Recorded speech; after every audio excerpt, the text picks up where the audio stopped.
আসসালামু আলাইকুম। আমাদের রূপগঞ্জের পূর্বাঞ্চলের 10 নম্বর সেক্টরের 306 নম্বর সড়কের লেকের পাশে 10 কাঠার প্লটের ভিতরে প্রতিনিয়ত ঘোড়া জবাই করতো একটি চক্র। এখানে মাঝে মধ্যে 20-25 জন মানুষ এসে রাতের আধারে ঘোড়া জবাই করত। আর এই ঘোড়া জবাই করে বিভিন্ন নামিদামি রেস্টুরেন্টে ঘোড়ার নলি ও মাংস পাচার করতো একটি চক্র। আসলে আমরা কি বিভিন্ন রেস্টুরেন্টে গিয়ে কি গরুর মাংস বা খাসির মাংস খাচ্ছি, নাকি আমাদের তারা এই ঘোড়ার মাংসই খাওয়াচ্ছে? দেখেন, এইখানে তারা প্রায় 20টি ঘোড়া জবাই করেছে।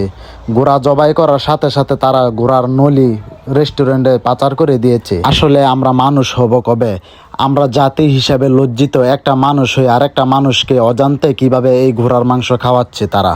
আমি প্রশাসনের ভাইদের দৃষ্টি আকর্ষণ করতেছি, আপনারা অতি দ্রুত এই চক্রটিকে আইনের আওতায় আনার চেষ্টা করবেন এবং কোন কোন রেস্টুরেন্টে এই ঘোড়ার মাংস নিয়ে তারা সাধারণ মানুষকে বোকা বানিয়ে এই ঘোড়ার মাংস খাওয়াচ্ছে তাদেরকে অতি দ্রুত আইনের আওতায় আনার চেষ্টা করবেন। আর আমার এই ভিডিওটি আপনারা যারা যারা দেখতেছেন, আপনারা সর্বোচ্চ শেয়ার করে সারা বাংলাদেশে এই ভিডিওটি ছড়িয়ে দেন।